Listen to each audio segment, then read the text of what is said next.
This is the 80s Guy and Nightride FM.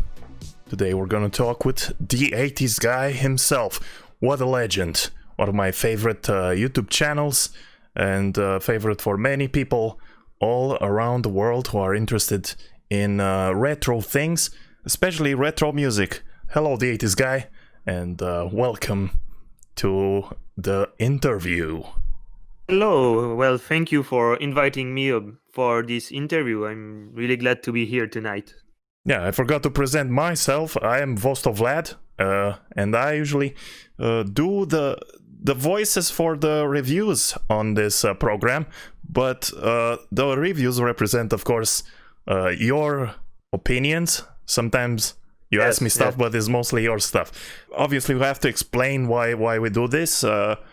Yes. I think you're right. Like, because I always wanted to make reviews on the channel because I play a lot of video games. I watch a lot of movies. I listen to a lot of music, and I always wanted to talk about this. The problem is that I feel like I have a bad accent when I speak English. But the biggest problem for me is to edit my own voice. It's really hard to listen to your own voice when you don't have the habit to listen to it. So when I started to make like some recording about after writing some text, I was blocked on the editing software and I couldn't move on with the editing because I couldn't hear my voice. So instead of stopping this, I said myself, well, why don't I ask someone to do the voice, and I do the editing and the script. So then I told myself, let's ask like ask Vosto if we can do the voice, and you said yes. So that was very cool. Well, I'm quite honored to take that position. Of course, first of all, I'm a big fan of your channel. So when you ask me that, it's a big honor for me. I consider myself an amateur when it comes to all the gear and all the equipment. Right now, we are recording through Discord and OBS. It's not necessarily super crystal clear sounding, but if it works, that's okay. Maybe sometimes it can be easier to do things, but if your way function, so you can continue like this. I just wanted to get this subject in because some people, who knows, some of those people who watch the reviews, maybe they thought that I am the 80s guy, but you are the 80s guy. Do you? I had a lot of just to say, Yes? I had a lot of people on Facebook. Like maybe I had like Cyberpunk told me love the review and he asked me if it was me the voice again, and a lot of artists asked me if it was the voice in the videos. I said no, that's you. Yeah, well, it's a start. Like, you're probably gonna get used to listening to your voice. When you're gonna listen to this interview, you're gonna hear yourself. That's gonna be quite an experience, I think. But I don't know if I'm going to listen to the interview after. Man. But I will try. I will try my best to listen to it from beginning to finish. I think it's everyone who does something in media, even a musician or a starting up musician. When I heard myself the first time, I also didn't like my voice, but in time, by actually listening to yourself, you can train it to something that you do like to hear. By working on the diction and whatever. And you get used to it. Yes. And speaking of music, let's get into the music. After all, you do have a music channel, the 80s Guy. I think it's a music channel. I'm not sure, but I think it is. Mainly. The 80s Guy is starting to diversify its content now. Yes. But mainly, it's still a music promotion place. But at first, when I created the channel, the first videos on it were not music-based videos. It was, the montages I make with movies and music. It was not about promotion at first. It was more about making like these matchups between movies and music, trying to make people know about the music and people know about the movies. Did you Only use music. synthwave music, or did you use like original John Carpenter type music, or? No, the first two montages I made, the first one was with the music She Moves Like a Knife by Perturbator. And the second one... I like how you say that, man. I like how you say Perturbator. Yeah, I want to say, I was like, do I say it in with the French type No, accent, no, or do I say no. it like a French guy, like No, Perturbator? no, he's a French guy after all. Yeah. I think it's cool to use that.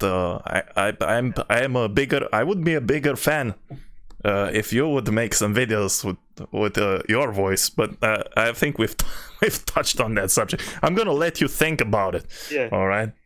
It was with the first montages was with his track. It was called the 80s slashers. So I was making like a matchup with a lot of 80s slasher movie.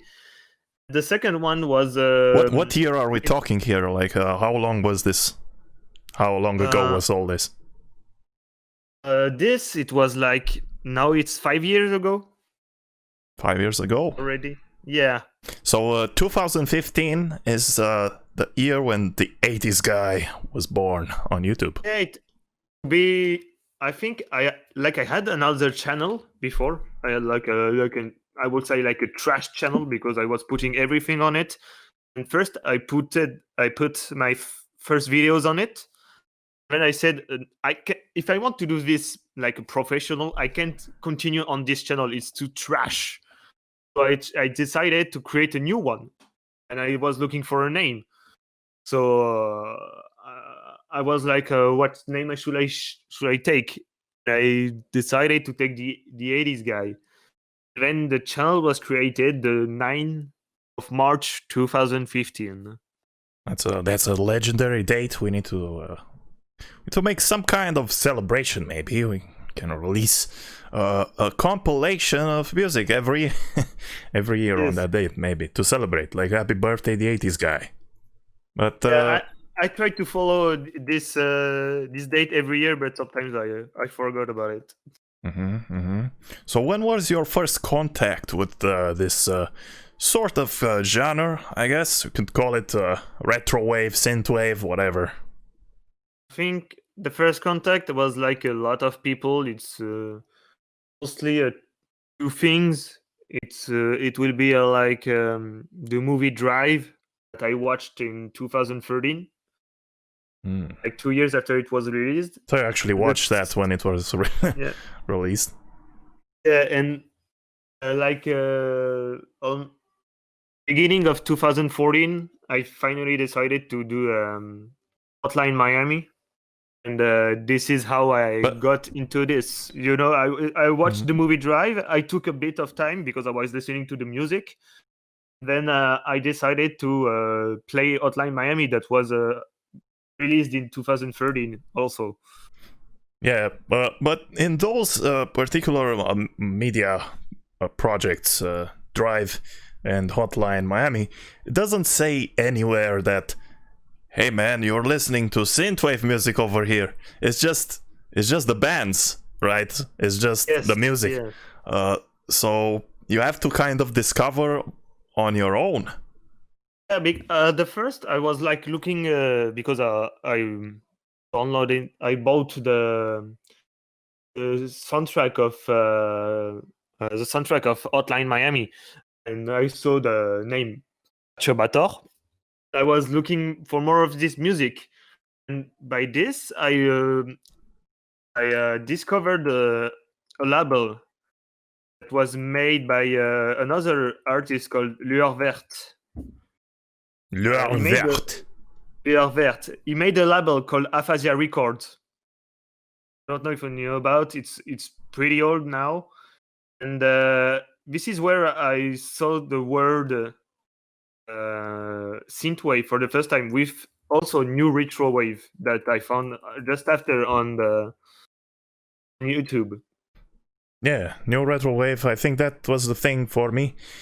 if you go on the website of Aphasia Records, you can see that you can find the first EP of Perturbator with Protector 101, the 80 slasher. There's also Sexualizer EP.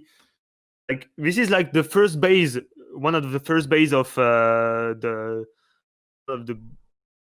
of Synthwave that I consider that is Perturbator. And you have even Nocturne City. That's and not a lot of people know about this. They know more about these big albums like Dangerous Days, I Am the Night. Yeah. He started to be very little. He really started very little and very young also. I think he started like he was 17, 16. Really? Yeah, because I know he's like I think he's like 1 or 2 years older than me. So he started like in 2012. So you can make the math. Wow. Yeah, that's interesting. I thought he was like a very experienced also when he started, because his parents works in the music. Like I think one of his parents is a journalist in all the music in the United States. I think he's like in the mood of music and working in this. He grew up in the culture, man. The same as me. Exactly. My dad was an 80s DJ. that's something cool. What about you, man? How did you grow up? What music did you like to listen when you were young? When I was young, I mostly I wasn't really listening to music. Like I was listening more to the music that my brother was listening to or my parents. So was principally listening to Daft Punk because French man. There was their album Discovery. Is for me the best album of all time. Yeah, the French mystery masked man. Yes, and my parents were always listening to New Wave. Oh, New Wave, that's cool. Yeah, I will Depeche Mode, New Order. Yeah, things like that. All that, maybe like synth pop type stuff. Yeah, with a bit of darkness to it. That's nice, man. I was expecting for them to listen to like Barry White and Bee Gees and stuff. But when I started to grow up, I started to listen more to thrash metal, and when I had a phase, I was listening to J-pop. So really, yeah. When those those Japanese girls sing with really high pitched voices, and then you hear like. I wasn't listening to the Japanese to the girls, but I was more listening about the band like was with more punch. You can find if you watch like animes like Naruto, they were doing like the openings music. Oh, okay. This was like 15 years ago, so. Yeah, there's a lot of pool of inspiration in that area, I tell you. In my music, I'm trying now to make some of that anime-inspired 80s. Yeah, okay, that's kind of cool. It's more like dark. It's rugged. It's dark. I feel like new anime, or at least that's my impression. But I'm not an anime connoisseur. But I feel the new anime is more like cute and super polished and not as rugged anymore. I don't really watch animes. Even when I was young, I was more watching. No, I was not watching. I was more reading, like mangas. So I was buying them because I prefer to read them. The actual stories. Watching them, yeah, that's nice. Because like when you get one, like it's like 5 episodes. So it takes so much time to get the things done in the animes. That's really too much boring for me. It's really annoying. So I really prefer reading. Well, it really is a difficult process to make those animes at that time, because they did put a lot of detail into it. It's actually fascinating. But I understand you, man. So you're actually a cultured individual. You actually read papers with writings on them. Like that's pretty cool for this day and age. So congratulations. Thank you. I watched recently. I mean, like in the last 5 years, I tried to watch old animes, from the 80s and 90s. There is really something that was lost. I mean, I think it was like when you watch everything now, it's so polished because everything is computer generated, and also there's like something that's always here, like some kind of innocence that are in the last animes that wasn't there in the Yeah. 80s and 90s one. Well, it was more cyberpunk and really more monstrous about them. Like if you watch Wicked City or Neo Tokyo, it's the same director, but it's so kind of fucked up. Mm-hmm. But it's really good because, and even when you watch the animation, it's something else because you know that everything you see has been drawn from A to Z, and now it's really easier to do things like on computer. I don't want to say it's easy to do, but it's easier than before. Yeah. My girlfriend works in animation, and she also appreciates the old animes. I watched a bunch of those with her. She knows some good titles. So I've had a little bit of education in the animation because of her.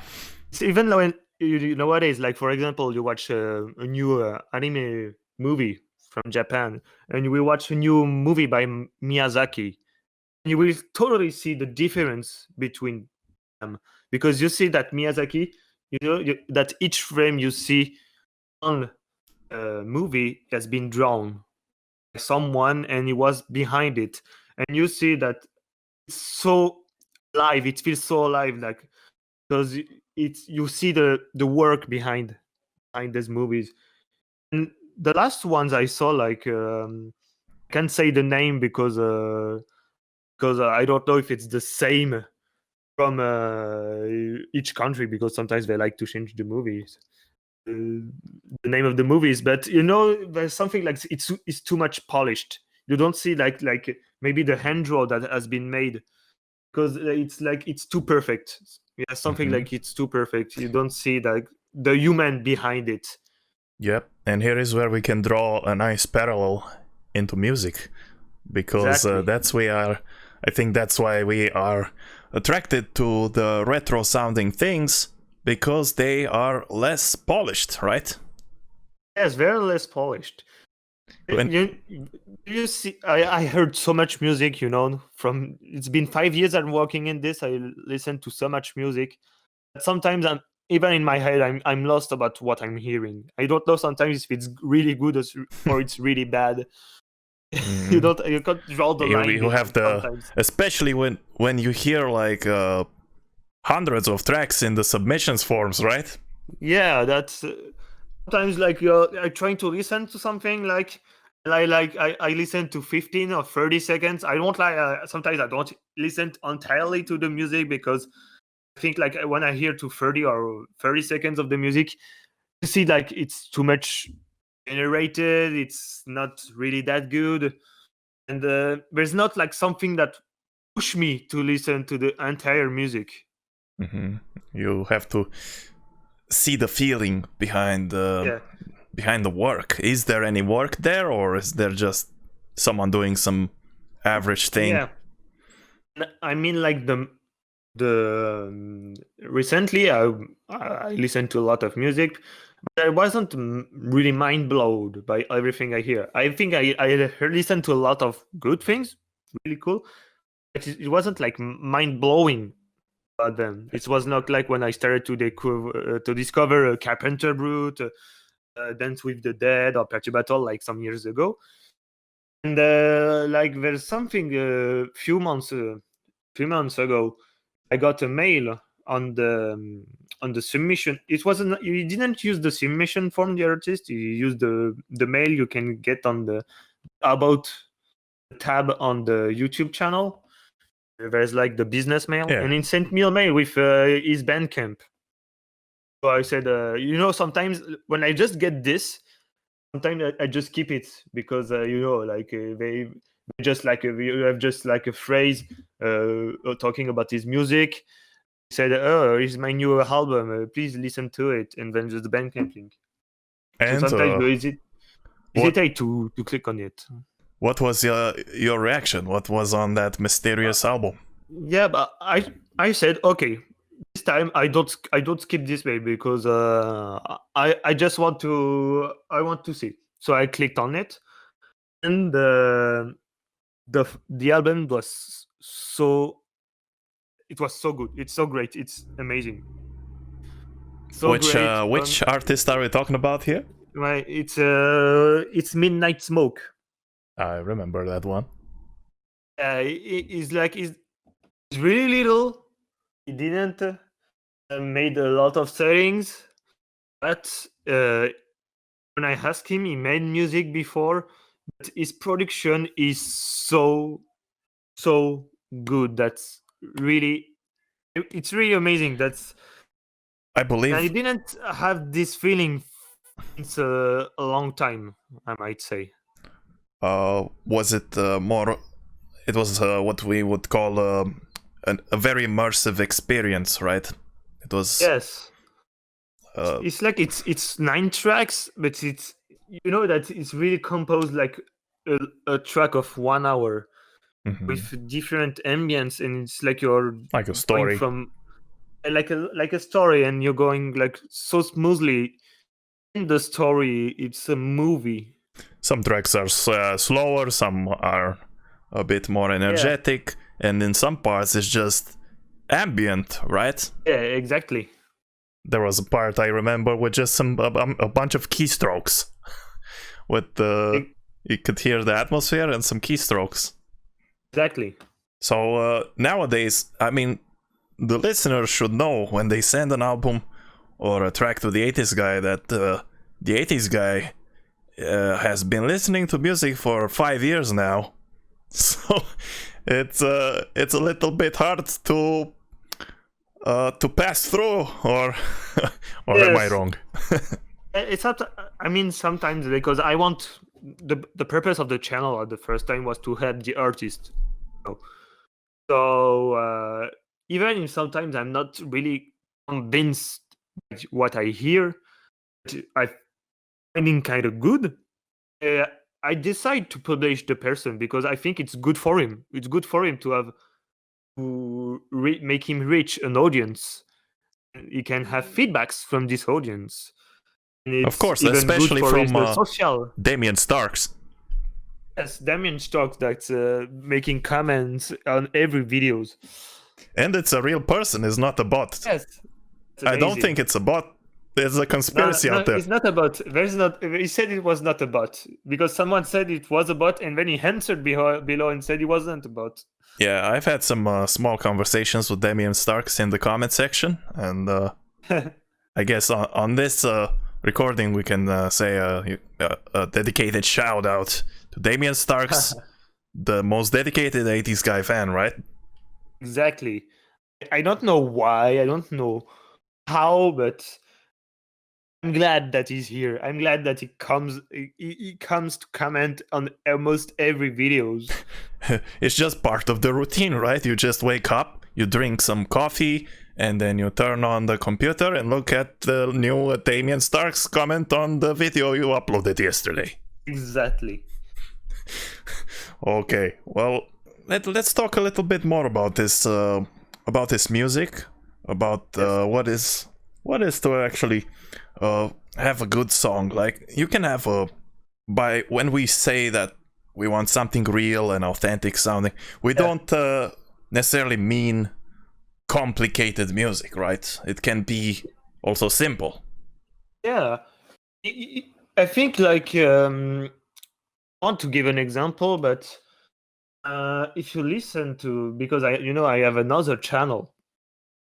I have another channel called BSM channel with like another kind of music that's more about dark synthwave clubbing, dark clubbing, industrial. if you see, I think if you watch the structure and if you listen to the music, it's really simple. It's not that complex.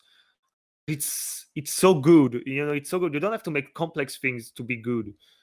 You gotta know what you are doing. That's important. Really important. Of course, it's really nice when something is complicated too, right? Yeah, because sometimes even if your style is complicated but it's really good, that's okay. If your style is simple and that's really good, that's okay also. It can also be complicated, but it can also be boring. Like a complicated song doesn't necessarily mean it's good, right? Yeah, exactly. You don't have to put too much in your track sometimes.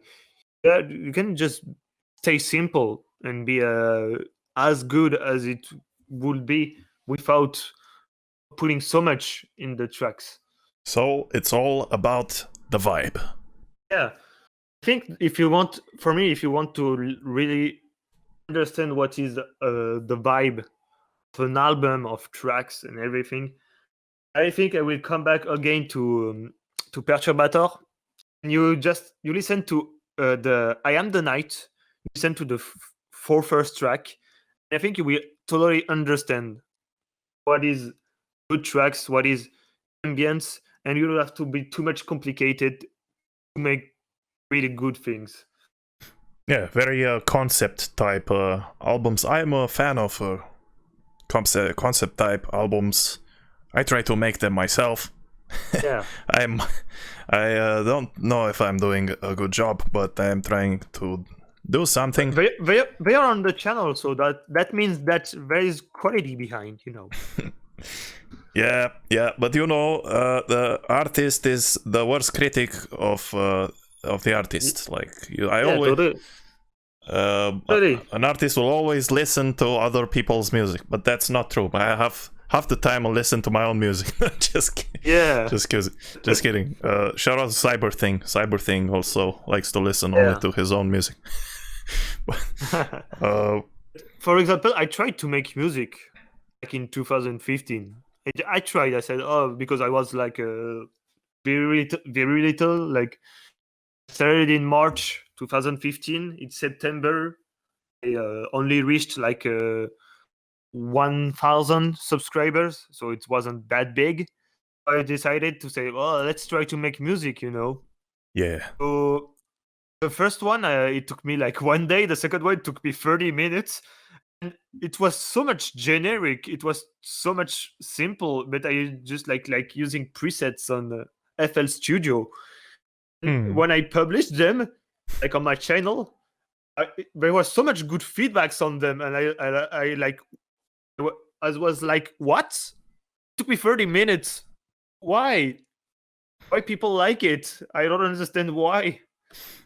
Well, who knows? Maybe you had the vibe. Maybe you didn't have the production, but you had the vibe. There wasn't the production, but maybe the vibe, yes, was here. I think if you would have kept with it, maybe you could have made some very interesting stuff, Yeah, but as I was having I was studying at the same time. I couldn't work that much on this. Yeah. I was making cinema studies, so I had to watch a lot of movies, so I couldn't have time for making music at the same time. Oh, so you work in cinematography now? Yeah. I'm an editor. I work also on the color correction. Oh, that's very interesting. That's a side of the 80s guy people are interested to hear. Is it an interesting job to do? Does it get you hyped when you go to work, or is it really boring? To be fair, I don't have don't have real work, because it's a I'm actually now I'm a freelance. Yeah, that's fine. So I try to find things to work on and etc. But working like in a company, that's really really hard to find work, or even to get a job on this. You have to have the good contacts and everything. It's easier to maybe take like little contracts, work on them, and then move to another one. Sure, maybe it's a more relaxing approach anyway. Yes. Don't have to do the same thing every day. Yeah, Can totally. take a break. You can take a break to listen to another 1,000 songs in the submissions form. Yes. But I wanted to, first when I started to do the studies, I wanted to work in the movie industry. But to be fair, that's really too hard. The If you French don't have French movie the French, industry yeah, is very developed, I know. You have also the famous Cannes Festival. yeah, we have a lot. We have a lot, but the problem is it's always about having contacts, big contacts, and if you don't have them, you won't be able to work in this industry. Or maybe there's like a big French school in Paris for cinema that is free for people. You don't have to pay. Like, it's not private. The problem is like you have 10K of people who wants to join this school, and at the end there's only 36 that has been taken at the end. And there are usually the 36 that will work in the cinema, the industry, because they are like it's a big name, it's a big school, and they like to work with them, and they have contacts with everybody. But you Wow. don't have this when you go in the private school. You have this, you get the great studies, but you miss a lot of things, and you miss the contacts. So when you go to the one with 10k people, you have only 36 chances. Yeah, but there are sorry. still chances. There are still some chances. Yeah, you have some chances, but you have like 3 steps to go through to be able to get part Walk. of the 36. That takes like a year Walk to through get through, fire. and in the end they can just say no thanks. Well, it's just like the Synthwave submission forum in a way. Yes. 1,000 songs get through, and 50 get picked or something like that, right? Yeah. I remember like 4 years ago I tried to publish that a track that really wasn't good. I have to say it really wasn't good, but I wanted to try to give a chance. I wanted to give a chance to this guy. Yeah, I think it wasn't a good idea because the feedbacks were so bad on the comms and on the like and the ratio like dislike. And I Wow. tried to defend the thing, saying I was trying to give a Yeah. chance at everything. That's not how it works. I think I discovered this just at doing this. It's not because you give a chance that the guy will get better. Mm-hmm. Because you must to get better. I think it's better to not having the feedbacks of people that the audience is. It's better to have the feedbacks of professionals, because professionals are more know how it works. They know how it works, so it's easier to have them. Just the audience saying that in the comms it's shit. Mm-hmm. Well, at least I don't know. Maybe the audience is sincere. At least you know that they're not gonna accept everything on your channel. Yes. that's one way to look at it. I don't know if maybe sometimes the audience can, like, I think the audience has the power. Just like in, you know what happens? So when you go to a concert and you have a band singing, and then they tell the audience to sing, and then you know, a lot of those people from the audience, they have like not so good voices. They're probably completely off key, but because there's so many people in the total, it actually gives the correct notes, like in a choir. So if you can trust the masses with giving a note correct, I think they can also tell if something is good or something is bad, or maybe I'm completely wrong. I don't even know. This is the philosophy hour here. We're talking about everything and anything. That was the purpose of the interview. We don't have a guideline. No. Just go through talking. We will go through all the things right here, right now on the 80s Guy. and Nightride FM, because we will also broadcast this on the live radio station. But, Really. So, after all your focus to keep this channel alive, to put songs every day, every week, like I don't see myself doing this. How is it possible? And did you ever have any moments where you were gonna say, okay, I'm gonna stop doing this, I'm tired? Yes, it happened last year. Last year it happened. I want to be honest with my audience, because I like to be honest. But it was something that was really motivating for me, because that was helping me, because I had no job. I finished my school 2 years ago, but the channel was it was making money. No, it's monetized. It was monetized. So I kept making mixes. I kept making montages like AMVs with anime and music, and I was publishing also music. It was bringing money, so it helped me. But back in December 2018, the channel was completely demonetized, like something like this, without any warning.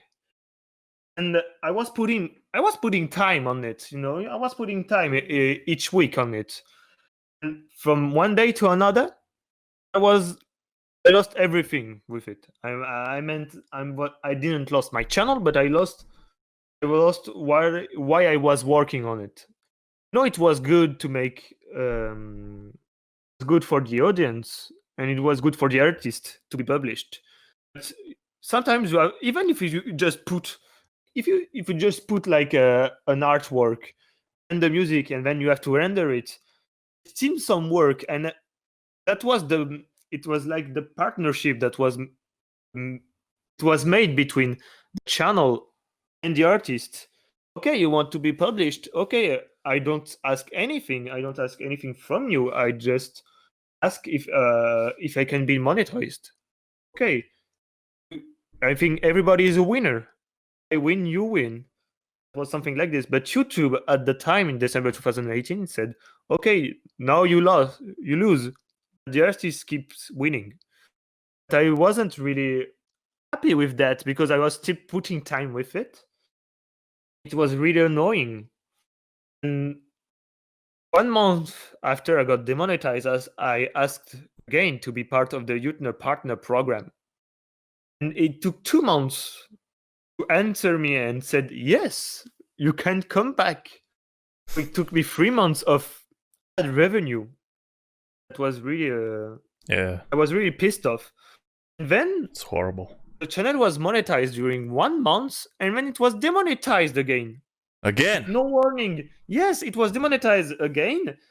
I didn't change a thing, so I don't understood why it happened, how it happened. And it was like, I was in April 2018. Was much with my channel demonetized again, and I was like, what do I do now? Because it takes me time. I don't get a thing from it, and I'm starting to get bored of it. Really getting bored. But in April 2018, I was really like, should I give up or something like this? Yeah. So when did you get back your full rights of remonetization? It happened this year, in April 2020. Really sorry for the audience. We didn't make now. We wanted to make with Nightride FM an announcement about it. But we didn't make one for now because we don't know how to announce it. But we will get through it. But it took like a year to get monetized again. I want to say also that when I was almost giving up on it, this is when I tried to contact some big label trying to sell the channel. I wanted to sell the channel at the time. we're gonna talk about the big stuff now. Yeah, big stuff. So in May 2019, sorry, I contacted the big label. You may know that's called FIXT Neon. Yep, everyone knows. I And mean, I don't know if everyone knows that, but people who are in the scene know that. yeah, they if you don't know FIXT, they are they are working with Scandroid, the Pilot, a lot of big synthwave artists. Sure. I tried to contact them to maybe work with them or sell them the channel, and they were really interested. Like in May 2019. Yeah. So what happened? We discussed during 1 or 2 months about making a contract for the sailing and everything. It happened in July 2019. So I sold them the channel. But I was still working with them. That was part of the contract. I was selling them the channel, but I was still working with them and on it.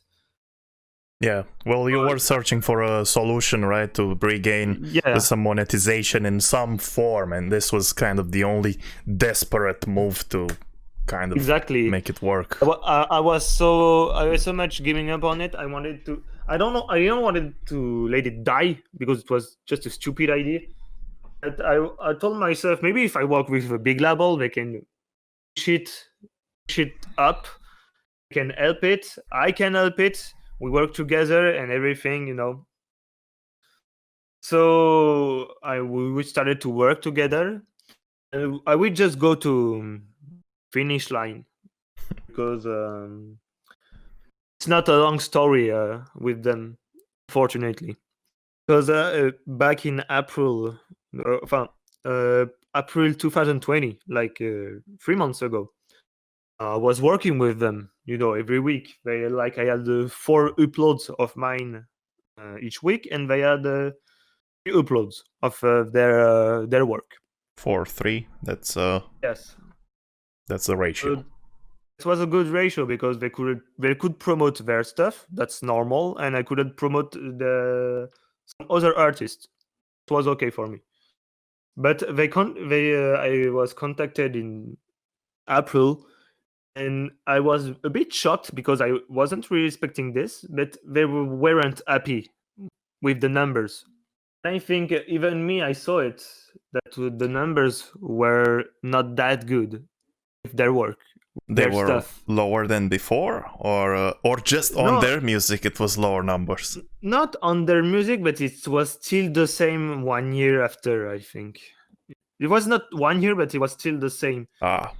The problem is that I think so they wanted growth. Yeah, I think the problem is even I realize it with them that the channel is really Darksynth oriented, and really I wasn't paying real attention, but all the best viewed videos on the channel are all Synthwave oriented. And they were more and more focusing of pop synthwave, and pop synthwave is not really popular on my channel. So after sometimes, even when we were putting some big production quality with pop synthwave, people weren't really liking it. Yeah. So they weren't really happy with the numbers, and I can understand it. They do try to explore the dark side, I think, as a label, like they did both of Mega Drive, which is a staple in the dark scene genre. Yeah, but they worked with him, and then Skydroid is working a bit of the dark synth. Yeah, but they're making it a bit too fluffy. They're making it like a fluffy dark thing, and maybe people don't like that. Maybe people really like dark, and not they don't want to hear a random pop sounding voice over the darkness. It doesn't work for them, And they wanted to work more and more on pop synthwave, so that's okay for them. I think they wanted to work on this. Okay, yeah, that's their business plan. That was their business plan. But the problem is that if my audience wasn't responding, that wasn't good for them. So we have 2 different roads, one project but 2 different roads. That wasn't going to work. So I wanted to I may say get separated of the channel because it was taking for them too much time and also money. So I can understand it also. So if you put time and money on something and it's not bringing it back, that's not good. That's not how you run a business. Yeah, so we're not talking about a conflict or something bad going on. It's just a simple problem with the directions, and that's Yes, where Nightride FM comes in, Yeah. right? I want to just state about it. Yeah, there was really no conflict at all with Fixed Neon. Really, not at all. It was just two different ways at the end. That's it.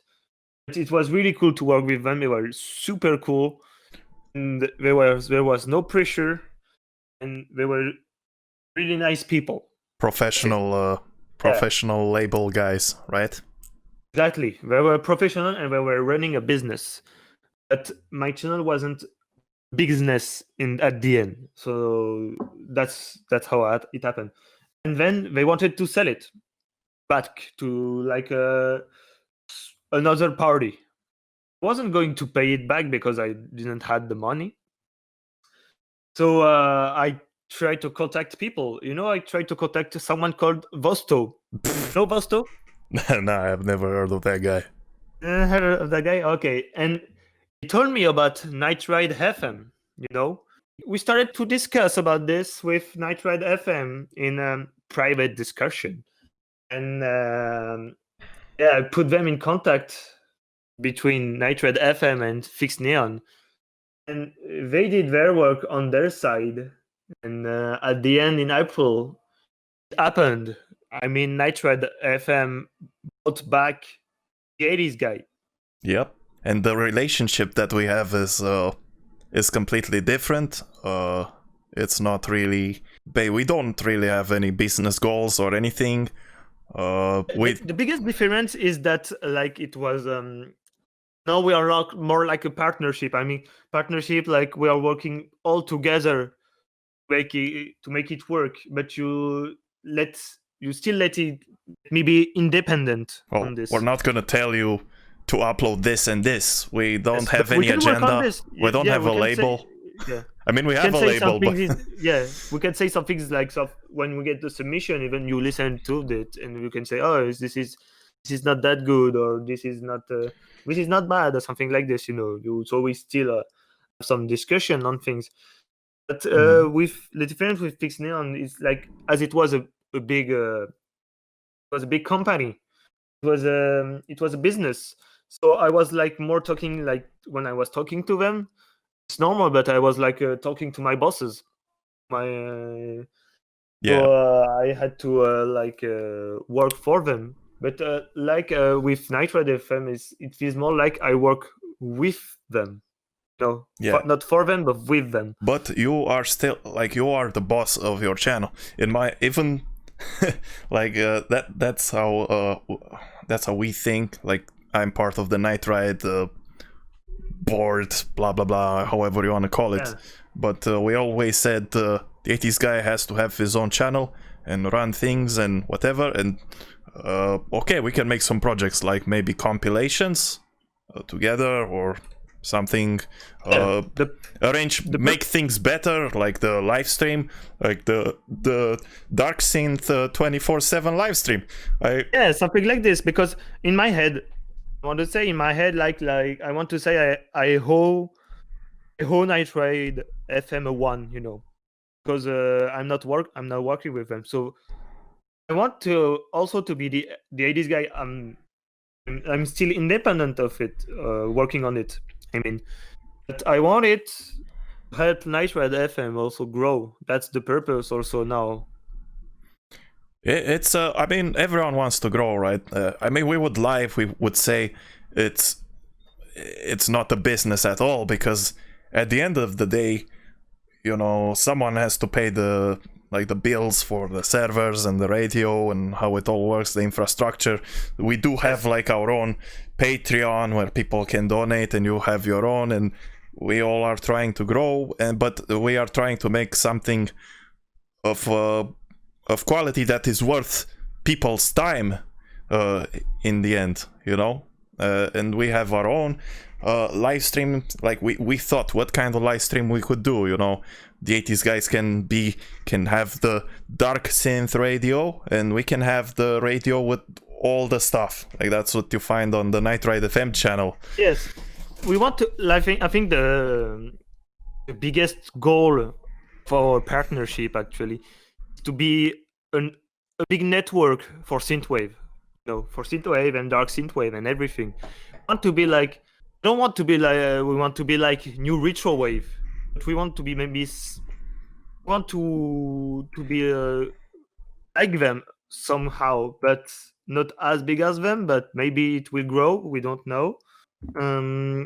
No, we don't want to have a competition between we want to be 80s guy Nightride FM versus new Retrowave.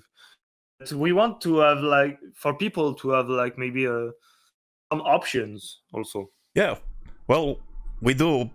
I feel that like we appreciate what the new Retrowave has done for the scene. Like helped me out to even find about this music style in the first place. So they're doing their thing, we're doing our thing, and you're doing your thing. it's all making a big thing, like in that 80s movie, The Thing. Yeah, totally. Or yes, yeah. I don't know. Go for it. Or the Blob or something. You know, like a thing that keeps on growing. Yeah. Something like that. Just to say, I worked during this last month on editing a bonus for a DVD for the Blob. Really?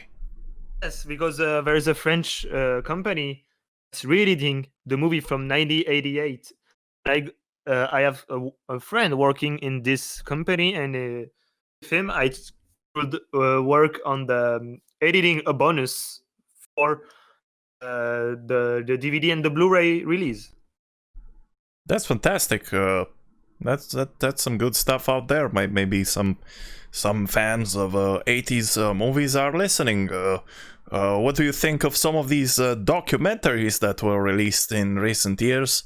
Yes. I believe you had some trailers for some of these documentaries on your channel. Yeah, like you mean like In Search of Darkness? Yep. Yeah, but it's been a while I'm working with them because it's working pretty good. I mean, with all the promotion we made for their documentary, I think it was In Search of Tomorrow, In Search of Darkness. There was also another about action movies. I don't have the name, but it was In Search of, but I'm missing the last one. Action. Yes, thank you. And I worked with them. They're really, really cool. And yeah, they were really happy to work with the channel because it brings a lot of people for supporting their projects. Yeah, where were they from? Where were the writers? They're from UK. All right, UK. I think there was another documentary. Something with synth, Return of Rise of the Synth. Yeah, Rise of the Synth. Those are some Spanish guys. You know those guys. To be fair, I'm completely disconnected with this project from beginning to the end. The only things I heard about it, I didn't watch it at the end because there was so much trouble about it, so much problems. I think I read so much things about financial problems, people not getting back their money and some things like this. I'm not sure. I don't want to speculate anything about this. It was their story. I don't want to say like it was that, it was this, it was that. I don't know about it. It was so much trouble. It took so much time to get released. And apparently at the end, from the feedbacks I had, it's not that good. So I don't really know what was the project at the beginning and what was the project at the end. Sure. Well, I got to see it. I didn't know anything about the drama behind it, and but hey, at least I got to hear John Carpenter kind of narrate through it, and you know, he's a legend for me because I make music and he made amazing music. very minimal music, but very impactful, nice aesthetic wise. The thing we were talking about earlier. He was the father of the vibe of the if you just listen to soundtrack of Halloween 1960 from 1978, it's just piano. It's like a piano with a very simple melody, but it works so well. You don't have to be simple, but this is the definition of music being simple, becoming so much legendary within simplicity. Oh man, I'm glad that even with simple things you can express a lot of things, because I can't really make complicated things. So I'm glad that I can make stuff that people will like with simple things. But yeah, also in that documentary, you can hear Perturbator speak, which is really cool, because he appears in this hoodie. He's wearing some hoodie, you can't really see his face. And he's a very mysterious guy, but he's also down to earth and really real. He's real. He's kind of like you in a way. Like I said, he's young. And he remember in 2014-15, I could discuss with him. I was using the website Ask FM. I was using it to you could ask questions and he was answering them. It happened sometimes that during all night I was discussing with him, but with this website it was like almost an indirect conversation, but we were discussing. After the release of Hotline Miami 2, I have to say it was finished. It got no more questions. Blown up. He's famous now. And he had this new album, The Uncanny Valley, and after this it was the end. The Perturbator guy appeared in the top places of metal charts as well. The same as Master Boot Record. The same as Master Boot Record appears on Synthwave charts. It's a very strange relationship. What is Synthwave anymore? We don't know. We don't know what Synthwave is. But I think I was making a mistake. I think in the documentary is actually Carpenter Brut. But I have seen Perturbator 2 in other interviews. Yeah, Carpenter Brut is really, really cool. I mean, man, he's so big today. He's so big. I mean, it's one of the biggest of the scene. I can still so easily reach him and talk with him. He's really a really cool guy. I mean, I reached him 1 month ago for an interview with Synthperia. Even with how big he is, he said, okay, no problem. And he made the interview with them. And it was really cool from him. I was stunned, to be fair. I didn't think he was going to say okay. So we have an interview with Carpenter Brut in you said text format? It's a text form. At first it was supposed to be audio, but I think he wasn't. He didn't want to make it audio. I think it feels, even how he's really big on the scene, he feels like a shy guy. Yeah, so a lot of artists are more introspective and more into just being with themselves, and they act a little bit awkward when they are with people, I guess. But hey, this text interview, I guess we're going to post it on Nightride FM or what? Yeah, but we could put it on Nightride FM for sure. I just have to ask Synthperia and we will be okay with it. Yeah, there you go. That's an announcement right there. Carpenter Brut interview. It's going to be on Nightride FM, because we do have a news section with articles that you may be curious to find out about. Don't forget to click on the link below in the description for the website. Yeah, we're going to have a bunch of cool stuff in the description. Always check out the description. It's very important. Yes, please check out the description, because I can't stand any more people on my videos, montages. I use movies. Every time I I write in the description what movie I used and what music I use. And every time in the comms, people saying, "What is the movie?" I can't stand it. Yeah, you always take the time to put the timings even on the compilations, right? Yeah. I think that was you told me when you uploaded my first album.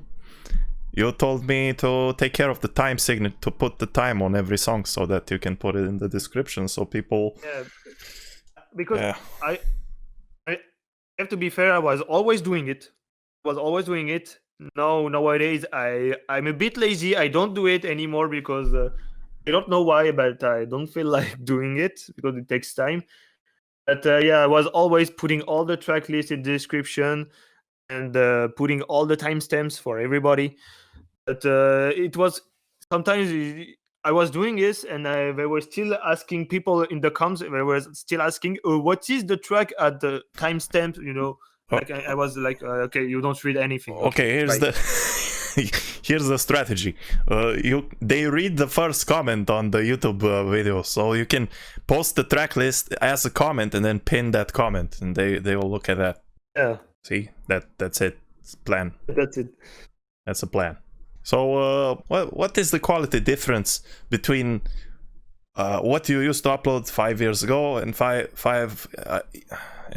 and now when it comes to normal producers? I'm not talking about the superstars. Okay. Just like but at first when I started it, I was putting videos in bad quality, like it was not HD, it was only 360p, and then now it's well, no, I'm just saying as not about that stuff. About I'm the joking. music. I'm joking. Progress? Yes. Any progress, or did it devolve, or is more generic, or what happened? Like I can watch directly on my channel, but when I started to upload things, the first album I put it on the channel it was the Judge Bitch Greedy Run album. It was already dark synthwave, to be fair, and I also just after I started to put Street Cleaner albums. I mean, his first album and then his second one called Payback.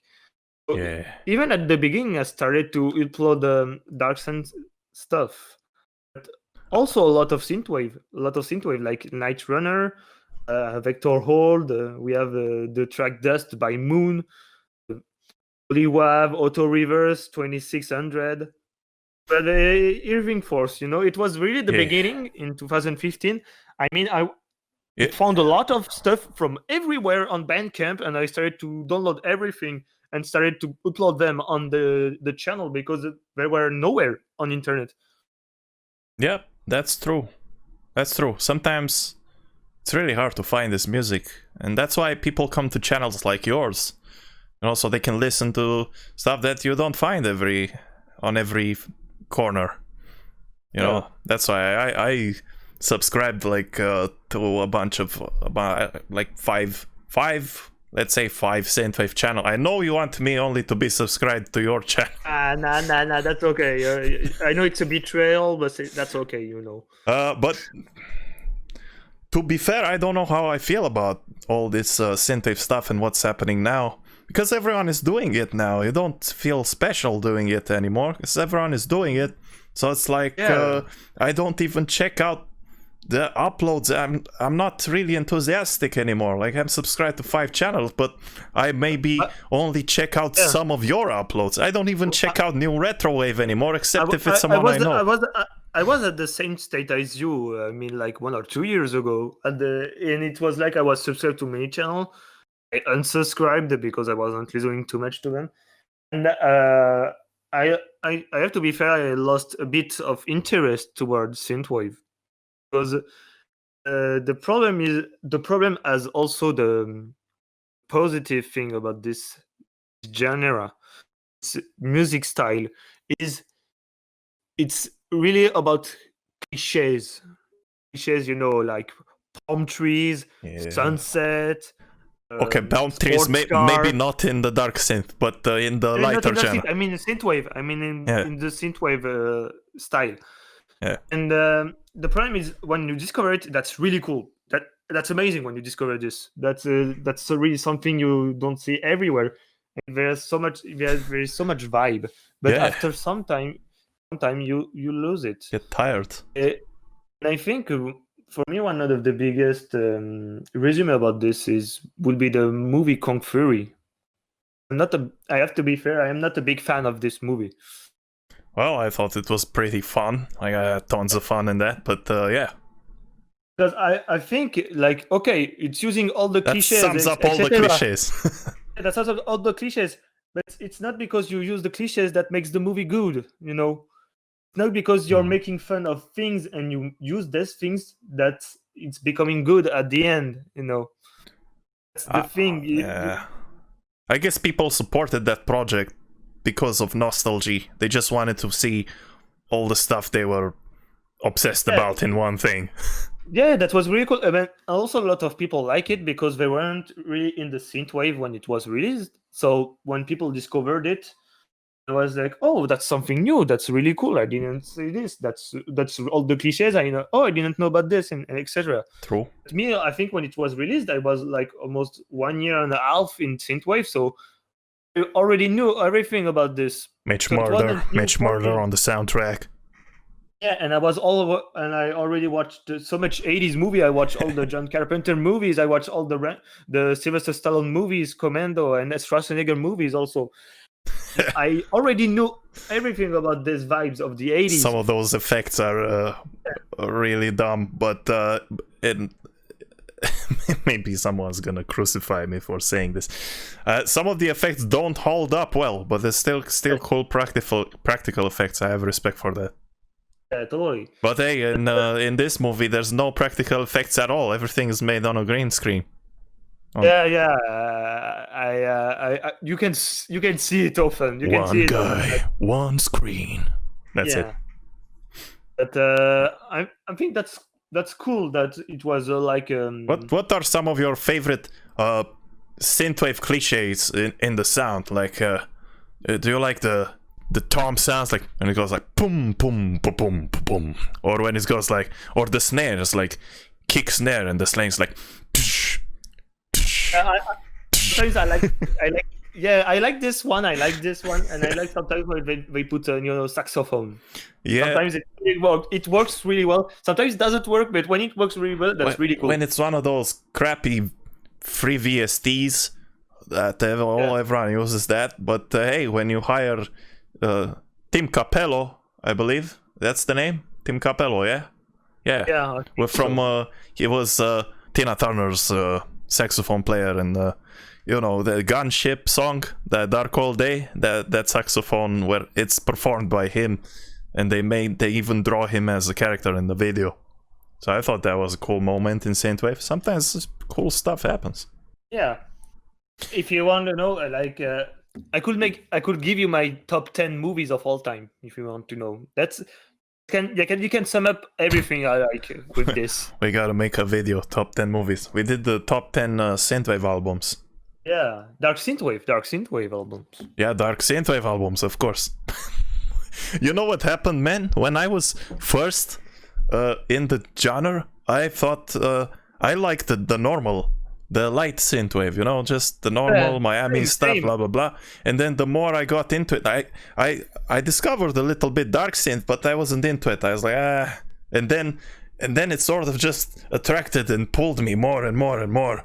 And then now I'm basically listening mostly to dark synth. You become depressive at the end. No, I'm not depressed. I just think it's cool. Yeah. And some of these names are really badass. Like you named some yourself. You said like Judge Bitch. Like that's really cool even to just pronounce. Irving Force. It's so fun. It's so fun. And Irving Force is not very dark. That dark synthwave is more cyberpunk. It's lighter, I might say. Yeah. The last release, he went more in the metal category. The screaming. Street Cleaner, and the Street Cleaner are making a video game. That's a cool name too. It's all about killing stuff. We like to kill stuff in dark synth. It's even why I created another music channel, because I was more in the dark synthwave stuff, and I discovered like this industrial type of music. Oh my god, that was so much powerful on my. When I was listening to it, I was, oh my god, am I listening to synthwave? And then now, if you want to check the other channel, I will put a link in the description. But what's the name? It's called EBSM. Yeah. Like, you mentioned it before in this interview. Actually, I'm really dumb. People don't. When I said it, they say like, what is this? And if you want to know what EBSM, it's called for electro body synth music. Because there's EBM, like electro body music. Yes. I was looking for something. I was like, I want to put synth something. So I was like putting, I put SM, like sadomasochist also. So that's really cool. Yeah, very dark. Sometimes people come and say in the comments, "Is this a sexual channel?" I say, "No, it's music. That's all." yeah, it's pretty cool music, and you can hurt your ears if you listen to too much per day, I guess. Or not. Yes. Maybe you'll just like it all the time. Yes. So the music can be very relaxing. There used to be a period in time where I would actually listen to death metal when I went to sleep, because it was actually really calming to me. The beats were starting to become really predictable, and it was kind of just calming to listen, even though the voice was always like, When you get used to something, then you can even sleep while listening to it. Yes. So this music, I mean, there is still room on the 80s Guy channel for light music, right? It's not just dark. Even if you watch the last uploads on the channel, I mean, I'm just taking a look. For example, I will take a look like right now on the last 30 uploads on the channel. I think like we have we have Grief going on there. He's really positive. Yeah, we have positive synthwave. We have some pop synthwave by Castronaut 84. We have Polytime, that's more synthwave. We have also like Hymn. Also, we have I put it recently all the tracks separately of Midnight Smoke because I really like his work. Some Ocean Side, Incognitron 3000. Yeah, we still have room for synthwave. I mean, lighter synthwave. Yeah. Even if my audience respond more with Darksynth. Yeah. We like to hear some boom boom sometimes. It's cool, Yeah, I like it, people. Just driving through Miami, playing some Pac-Man while driving. It's not dangerous at all. Totally. And then you crash and you listen to Darksynth while you're traveling to the hospital. No, just kidding. Totally. But I see you have Synthwave. You have all work in synth play compilation there. It's a nice Russian compilation there. Well, it was uploaded recently. I mean, like 1 week ago, something like this. Yeah, I heard it has one guy called Vosto on that compilation. I don't know who that guy is. No, I think it's bad work. The worst track of all them. Baba Yaga. What kind of track title is that? Someone that watched too much John Wick. It's supposed to be exactly. And here we go full circle back to the movies. John Wick. That's one of the action movies that I like from the recent times, because there's fewer and fewer action movies. It used to be action movies all over the place. Now it's just John Wick. Is there another one? I don't want to talk too much about cinema in because if you get me started, I won't. Yeah, I will never finish. But it's goodbye. I agree. There's like no action movie at all. That I don't say no. There's no action movie that gets released. There's like no action movies that are good that get released.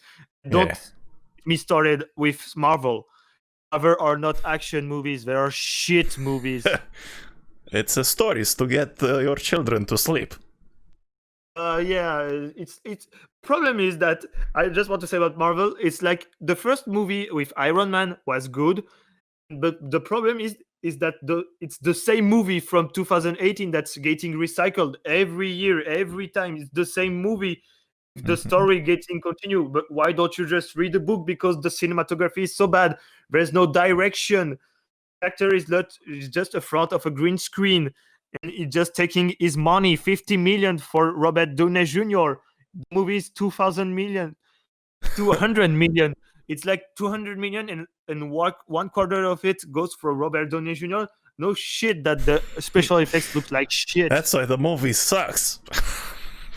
Because all the money goes to pay these top artists. Well, just the problem for me is like people like about the story, like about the character, but for me, I often watch movie for the cinematography and direction. You know, you want to see. sure. You know, when you watch Alfred Hitchcock movies, you see, that's Alfred Hitchcock movie because of.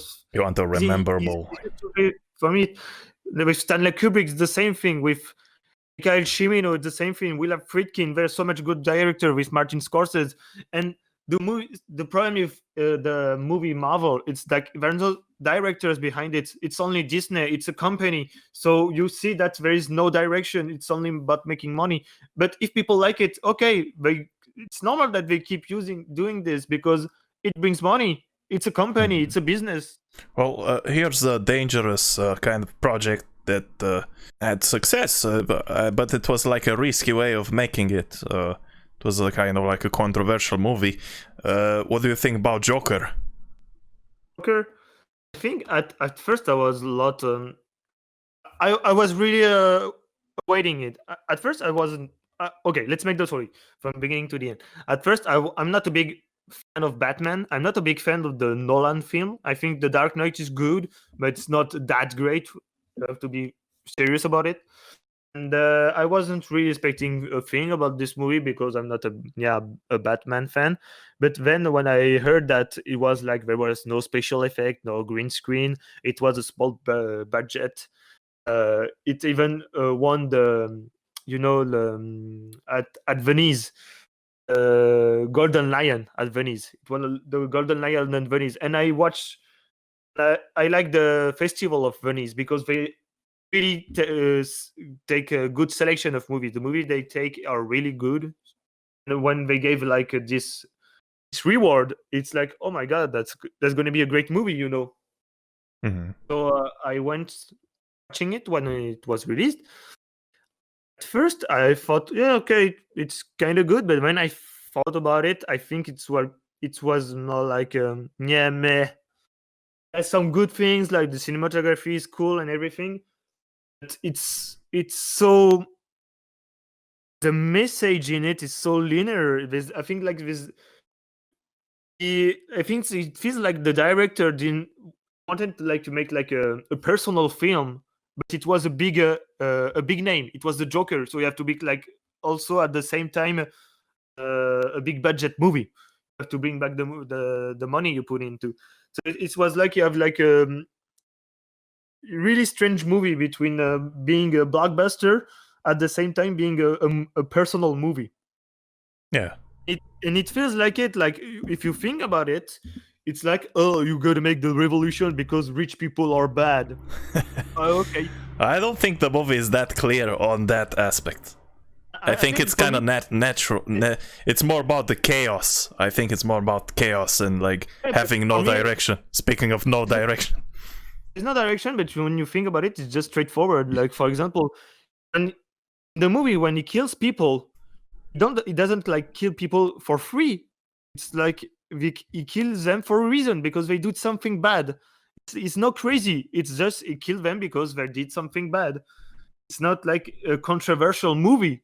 It's a normal movie. It's not like you're watching a Clockwork Orange. A Clockwork Orange, they're just bad people because they're bad. They do things for no reason.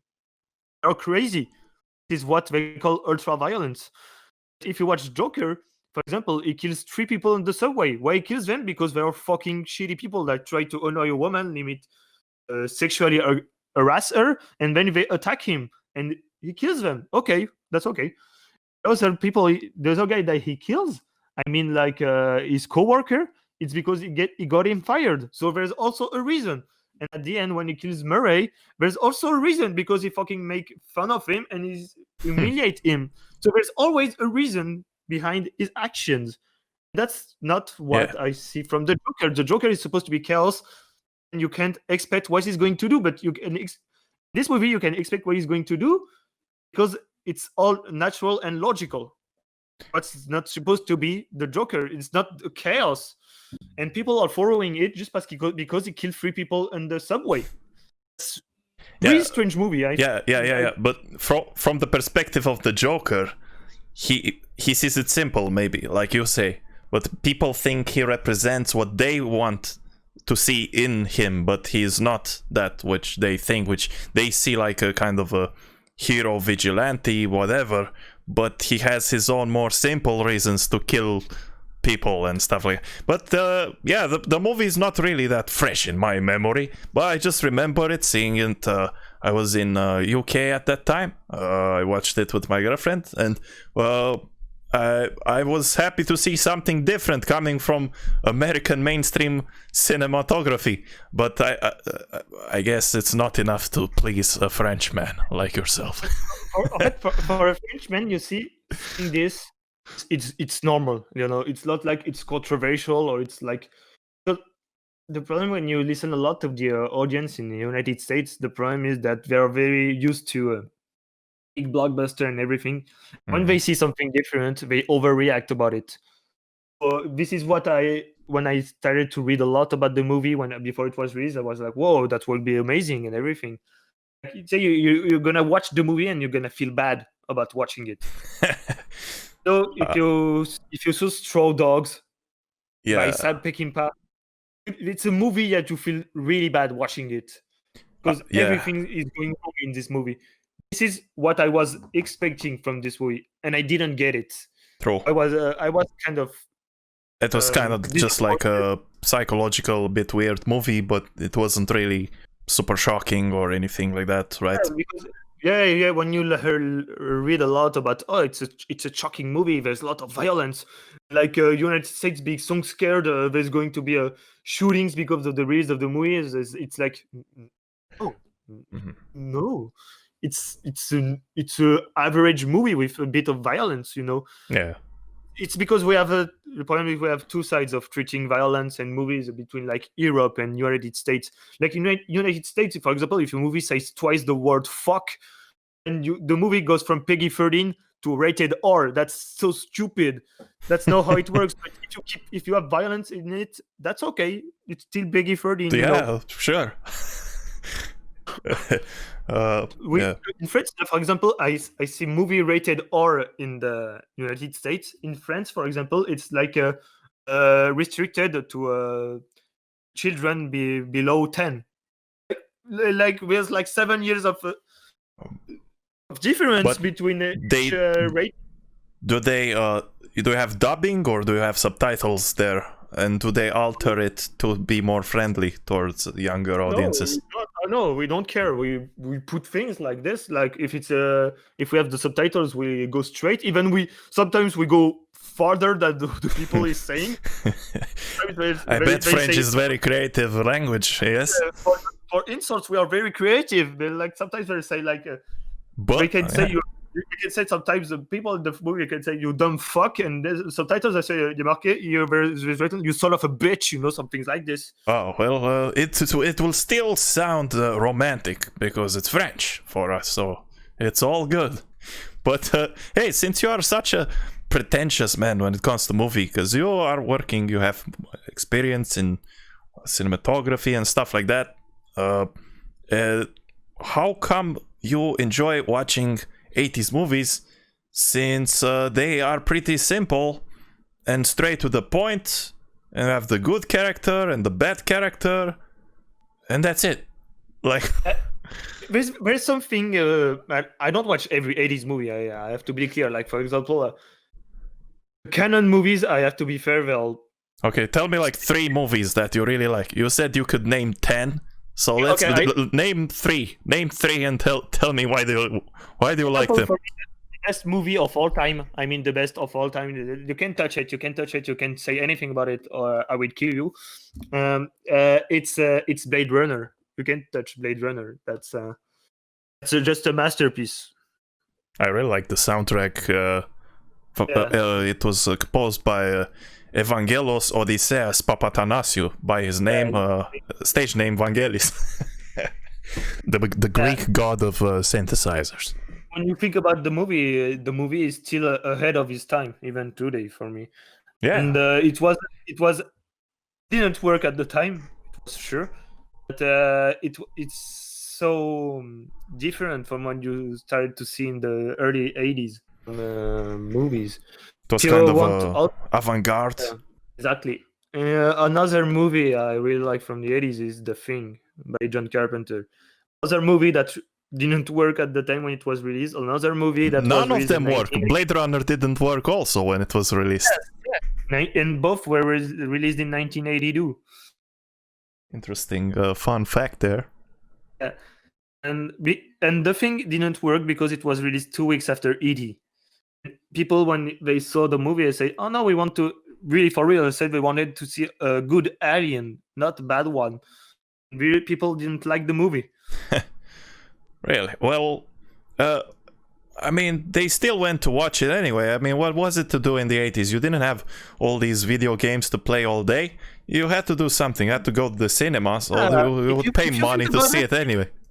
You think about it, you think it's what the golden age at the early 80s, between 79 and 83, it was the golden age of arcade style of video games. And people were playing a lot.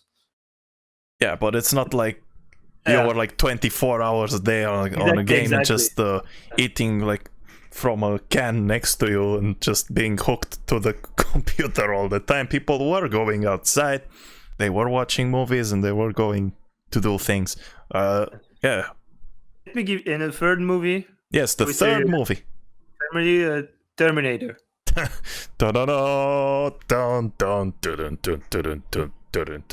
When you think about it, it's a really, really dark movie for the time. Even if it's Arnold Schwarzenegger, it's so different. For example, because 2 years earlier, before the movie, played in the Conan the Barbarian. This movie as a hero. It's like, when you think about it, why do you put a bodybuilder to try to kill Sarah Connor? Why don't you send a robot with someone looking more normal? It's not logic to get someone that looks so much like big. A machine. Yeah, exactly. Yeah, you could send a little girl to kill her. I mean, it's for me, this movie is the life of Arnold Schwarzenegger. I mean, without it, he wouldn't exist. Man, it kind of just haunted me since I was a kid. All I could see was Terminator. Well, okay, man, this sounds like a fanatic now, but it stays with me. It just stays with me for some reason. The soundtrack too, like, that's what I imagine all when I make a song or something. Sometimes that creeps up with me. That Brad Fiedel song, it's amazing. Probably my favorite movie songs from all the movie songs. If you see the free movie I gave you, they're just so much different from what you see in the 80s. I say this because, for example, Commando. Yes. Schwarzenegger. I really like this movie, but if you watch it, it's not that good, but it just becomes so stupidly cliche that it works, Stupidly entertaining. Exactly. And even if you think about it... What about Rambo?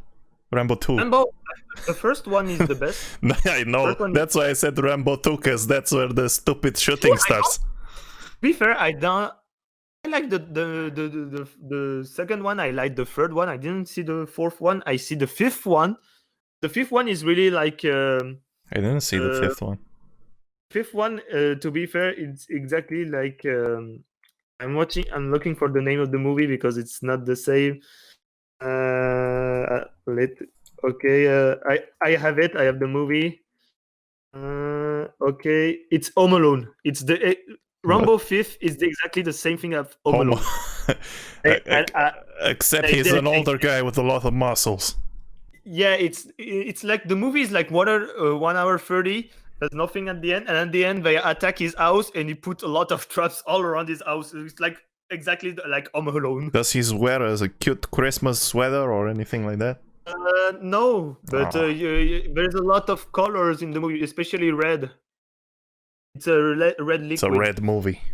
Colors is really important in movies. Like, I really like that Escape from New York, because it has that red and green stuff going around. Like, the street is all green light, and so these color combinations. Like so this, all the movies have very important colors going on. But if you see, for example, if you think about Commando, for example, you can see it's only an action, a basic action movie. When you think about it, I like thinking about movies like this. It's like when you think about it, it's like Arnold Schwarzenegger fighting his homosexuality. That's what represents the bad guy, because when you see how he's dressed, how he's like, he looks like Freddie Mercury. At the end, penetrates him with a big oh my god! Like, I don't know how I'm losing the word. Like with a pipe. At the end, he's killing him by throwing him a pipe. Like he's penetrating him. There's some heavy impaling going on, like a Vlad the Impaler from Transylvania. Yeah, exactly, and it's like impaling someone that looks like Freddie Mercury, that's dressed with with metal and mustache. Yeah, mustache or no mustache. I don't really remember that movie that well. I saw it when I was like kid. All these movies I saw them when I was kid, but some of them I rewatched. I think I'm gonna rewatch this one. Even has a chainmail. When you, I really when you watch it again, I'm thinking about the movie like is fighting against his homosexuality. Yeah, maybe we can make a the 80s guy video about Commando fighting Arnold fighting his homosexuality. This is what we work sometimes in the cinema school, and we do this. We did this also with Predator. When you think about Predator, it's like phallic images everywhere in the movie. Like everything is about big men with big muscles, and they use very big guns. Big guns and all this stuff, yeah.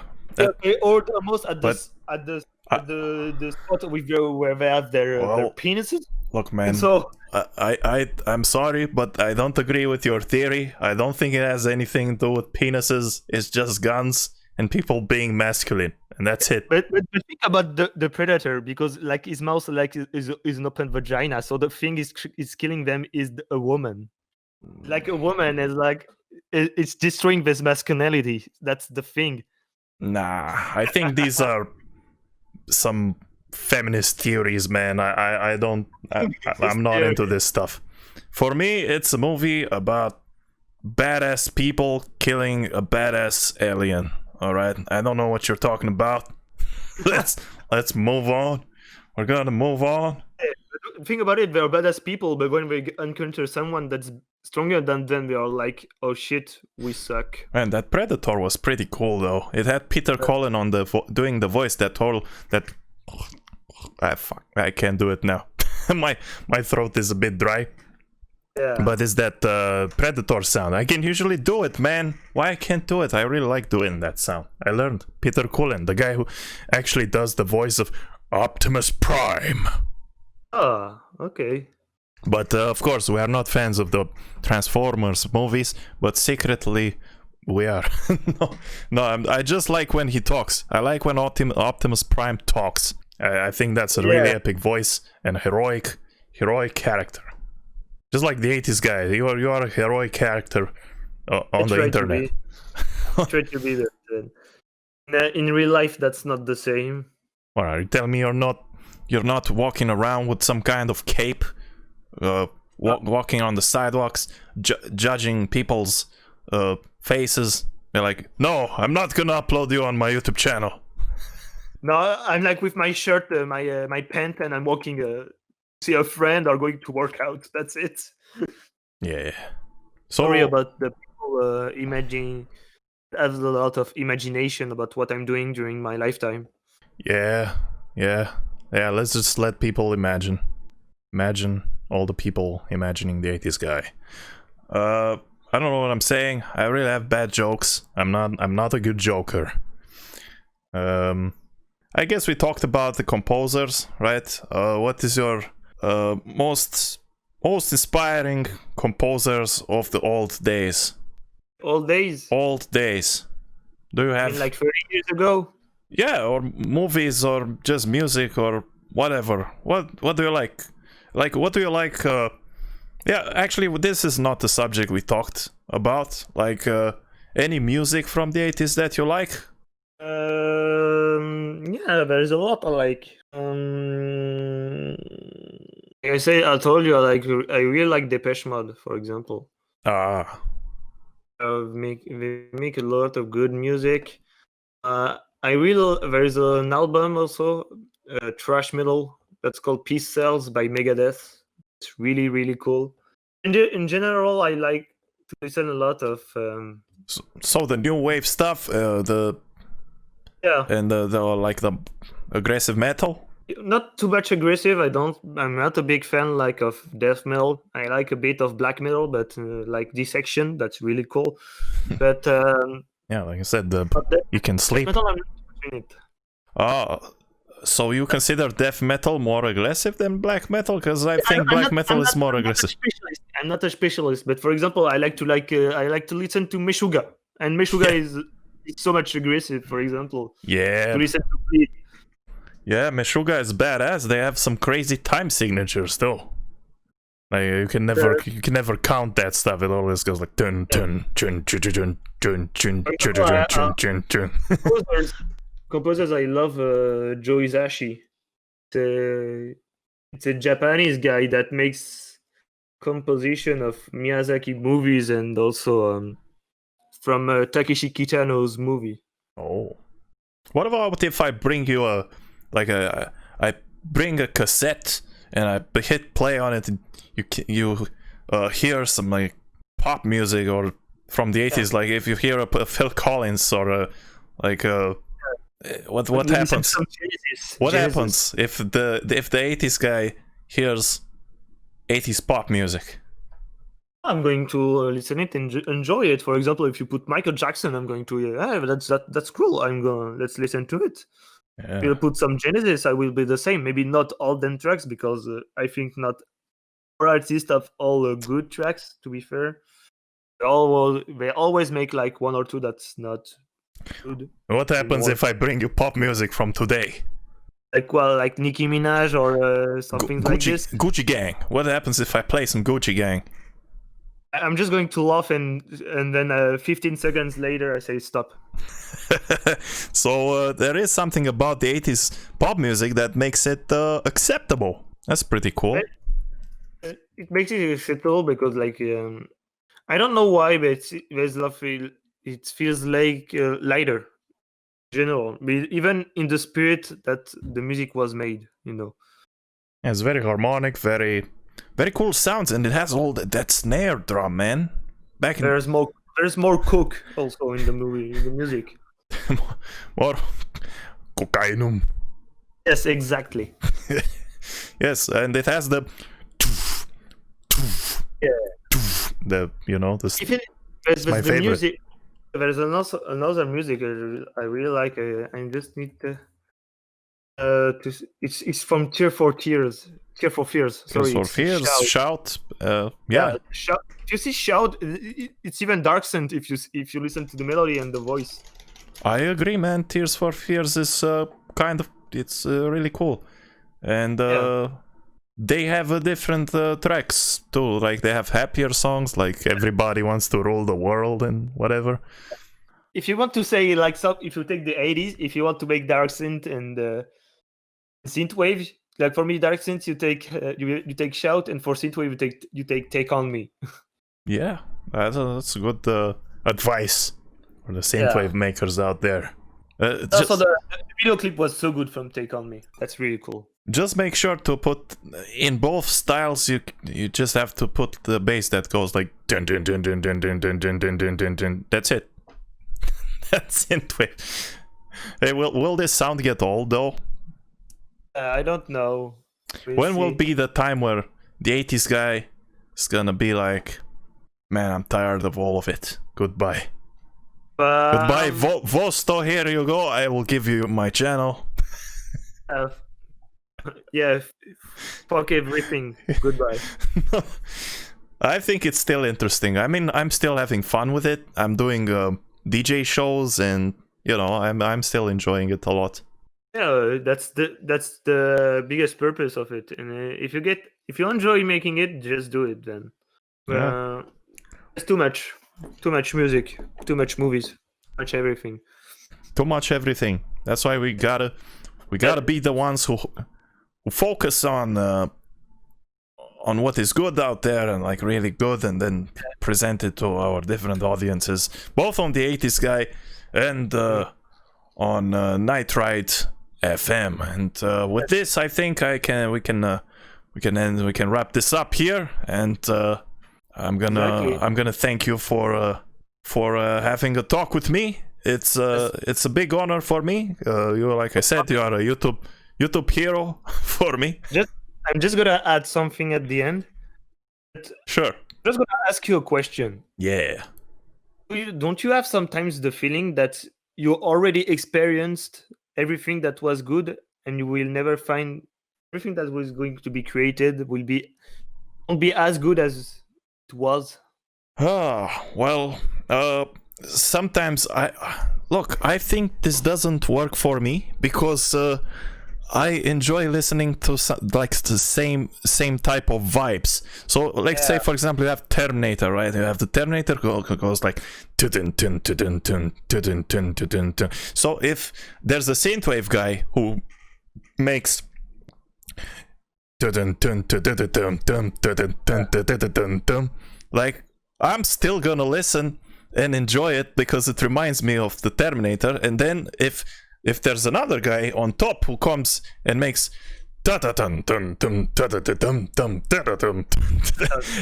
then I'm like, wow, that's pretty cool too. All right, I'm gonna listen to this too. Fuck it, you know, like for me it's fun. It can be explore these themes. You can't reinvent the wheel, but the wheel will keep on spinning, and if you spin with the wheel, it's gonna be a pretty fun ride. You can try to create a wheel that is shaped like a square. But I don't think it's going to work well. And then you're gonna have a big bumpy ride. Exactly. It's definitely gonna be a Darksynth track if you're gonna have a square wheel and go down the mountain and then jump and free fall into the ground and get absolutely destroyed. And if you want to get absolutely destroyed, once again, go ahead over and listen to the 24/7 Darksynth radio channel on the 80s Guy channel. Okay, last words. What are your message to your 80s Guy strong audience? Keep watching the videos. No, to say, I mean, thank you. One, actually. Thanks a lot for all the support. That really means a lot to me, and to all the artists that you're listening the music. It's really the more you listen to their music, the more they're gonna improve, and the more they're going to make good stuff. Yes. The more you're listening also music on the channel, the more we are going to get summations, and maybe I'll have a lot of good artists. So thank you for supporting the channel. Thank you for watching the videos, for listening to the music, and keep it going. That's it. Yeah, that's a wonderful message. We gotta make this synthwave world more and more rich. Even though it's already oversaturated, maybe we can invent some kind of squared wheel, and we're gonna jump down the hill and use our skis and ride forever on the synth wave. And with that, I think I'm gonna end it. Of course, enjoy the content on the 80s Guy channel. It's very diverse. It's not just music uploads. Sometimes it's interviews, sometimes it's reviews. You never know what will happen on the 80s Guy.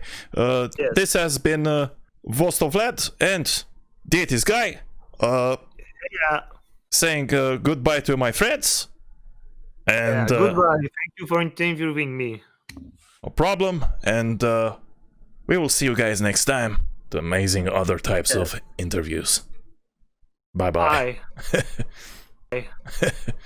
Bye. Bye. Bye.